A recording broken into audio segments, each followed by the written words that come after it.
अरे हम कहाँ करें हिंदू मुस्लिम। इसलिए नगर, जानकी नगर या फिर सीता नगर कर दिया था। नरेंद्र मोदी जी प्रधानमंत्री जब वो बोलना शुरू करते हैं 2 घंटे से बीत जाता है, लगता है कि अभी तो बात शुरू ही। ब्लूप्रिंट क्या है? ब्लूप्रिंट में आपको कैमरे पे अभी कैसे बताऊं, ये तो बहुत ही निजी चीज है। 15 अगस्त के दिन लाल किले से मोदी जी ने यह अनाउंस किया कि वो 1 लाख यूथ को पॉलिटिक्स से जोड़ेंगे। राजनीतिक जीवन में जनप्रतिनिधि के रूप में 1 लाख ऐसे नौजवानों को आगे लाना चाहते हैं। And I support it, but Modi ji हमें ऐसा यूथ चाहिए जिसे पॉलिटिकल साइंस और पॉलिटिकल साइंस में अंतर पता हो और जो ये जानता हो कि डेवलपमेंट से जुड़ा ब्लूप्रिंट निजी नहीं होता। 5 साल दीजिए ना, आगे देखिए क्या होता है। 5 साल बाद मुझसे सवाल पूछेगा, क्या ब्लूप्रिंट है? का जवाब दूंगी मैं। ब्लूप्रिंट क्या है? ब्लूप्रिंट में आपको कैमरे पे अभी कैसे बताऊं, ये तो बहुत ही निजी चीज है। सरकार द्वारा किए जाने वाले हर काम का एक रोड मैप होता है, उसका एक ब्लूप्रिंट होता है। तो वही तो पूछा था रिपोर्टर ने, पर ये क्या लौट गया ने से इंस्पायर होकर उसी की भाषा बोलने लगी। चुनाव आयोग को साझा करनी चाहिए क्या? By the way, road map की बात ना ही करे तो सही होगा। नरेंद्र मोदी जी के नेतृत्व में 2024 समाप्त होने के पहले हिंदुस्तान का रोड इंफ्रास्ट्रक्चर अमेरिका के बराबर होगा, ये वचन देता हूँ। आखिर मोदी जी ने मैथिली में ऐसा क्या देख लिया होगा जो उसे बिना मेहनत के टिकट मिल गया। माननीय नरेंद्र मोदी जी प्रधानमंत्री जब वो बोलना शुरू करते हैं 2 घंटे से बीत जाता है, लगता है कि अभी तो बात शुरू ही। दूसरे देश के लोग हैं, उन लोगों का भी कांग्रेचुलेशन मैसेज जा रहा है क्योंकि वो लोग मोदी जी से इन्फ्लुएंस्ड है। नो बिलीव मी, ये रीजन नहीं है। सीरियसली ये रीजन नहीं है, रीजन कुछ और है। बाय द वे, मैथिली जो कि एक बहुत ही रिस्पेक्टेड फोक सिंगर है, स्पेशली मैथिली भाषा में, जिसके लिए उन्हें बिहार गौरव सम्मान भी मिला। बट ये कौन सा रिस्पेक्ट दे रही हैं आप मिथिला संस्कृति को मैथिली जी?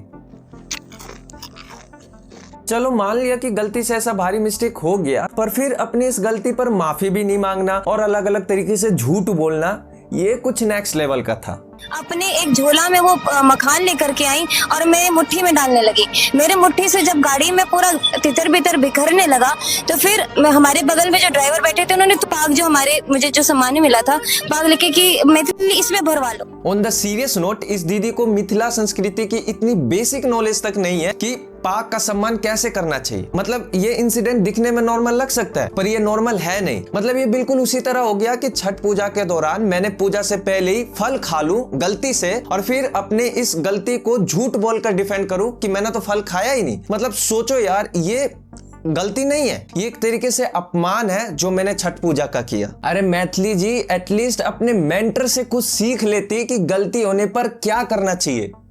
तो अगर मैंने अपने शब्दों से और अपनी सोच से किसी को डिसअपॉइंट किया है, मुझे खेद रहेगा। I take my words back. Thank you.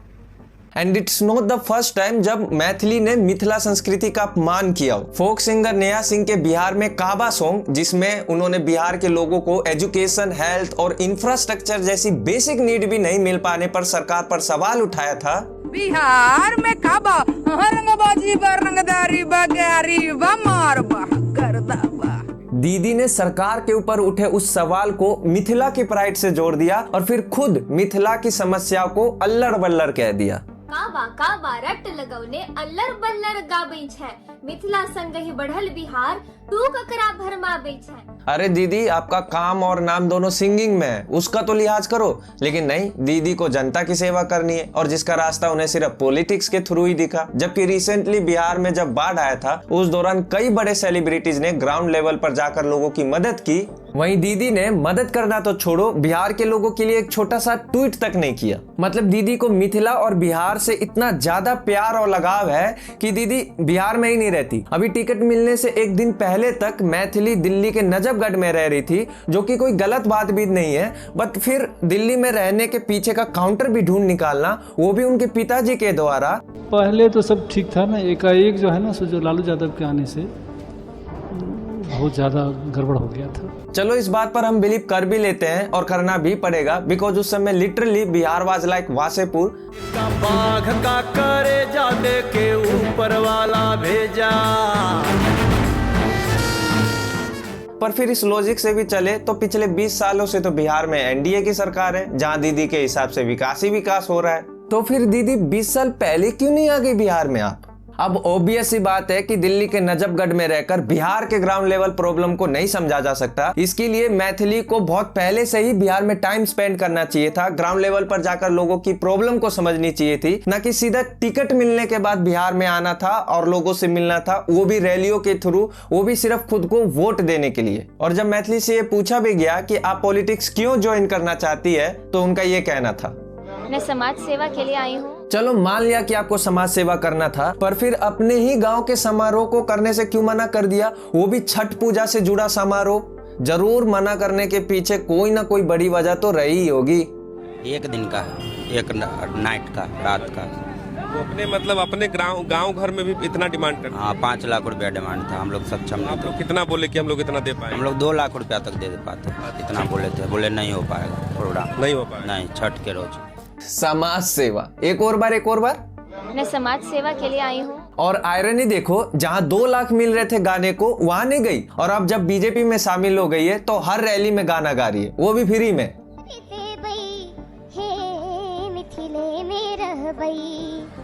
जब जबरदस्ती पॉलिटिक्स में आई गई हैं, तो फिर अलीनगर का विकास वो कैसे करेंगी, इससे जुड़े सवाल तो पूछे ही जाएंगे। देन गेस व्हाट, क्या जवाब दिया होगा दीदी ने? आने वाले समय में अलीनगर को आदर्श नगर बनाना है। मैथिली में एक कहावत फेमस है, जे बियली से ललैली, बेटा ले पड़ोसिन गैली। ये कहावत एग्जैक्ट फिट बैठती है बिहार बीजेपी के उन कार्यकर्ताओं पर जिन्होंने बीजेपी के लिए दिन रात एक कर दिए, अपनी एरिया तक घिसवा ली, ये सोचकर कि एटलीस्ट अब जाकर उन्हें उनकी मेहनत का फल मिलेगा। जो यहाँ का कार्यकर्ता था, बेसिक कार्यकर्ता, किसी न किसी का तो हकमारी हुआ है। लेकिन जब फल मिलने का टाइम आया, तब वो फल ले गई मैथिली ठाकुर, जिसे पॉलिटिक्स का zero knowledge, zero ground experience है, और जिसे टिकट मिलने से एक दिन पहले तक नहीं पता था कि वो वहाँ से लड़ने भी वाली है। जिस दिन मेरा टिकट अनाउंस हुआ, उस दिन मुझे पता चला कि अच्छा मैं चुनाव लड़ूंगी। यही वजह है कि अलीनगर की जनता मैथिली का इतना विरोध कर रही है। आप कह रहे हैं बाहरी वर्सेस लोकल, बाहरी कौन है? मैथिली ठाकुर। अब मैथिली ठाकुर को ढूंढने के लिए हम जाएंगे बेनीपट्टी, या बेनीपट्टी में नहीं मिलेगी तो जाना पड़ेगा दिल्ली। इतने विरोध के बावजूद कॉन्फिडेंस लेवल तो देखो दीदी का खुद पर। मैं एक्चुअली सिर्फ अपने कॉन्स्टिट्यूएंसी को देख रही हूँ, तो मुझे इधर का मालूम है कि मेरी परफॉर्मेंस तो बेस्ट रहेगी। अगर इतना ही कॉन्फिडेंस है खुद पर, तो दीदी इंटरव्यू से डरकर भाग क्यों रही थी? वैसे इंटरव्यू से भागना कुछ नया नया सा नहीं लग रहा। Please don't connect the dot. वैसे जो भी हो, 14 तारीख को तो पता चल ही जाएगा कि अलीनगर की जनता ने दीदी के पॉलिटिकल करियर का क्या फैसला किया है। मिलते हैं अगले वीडियो में।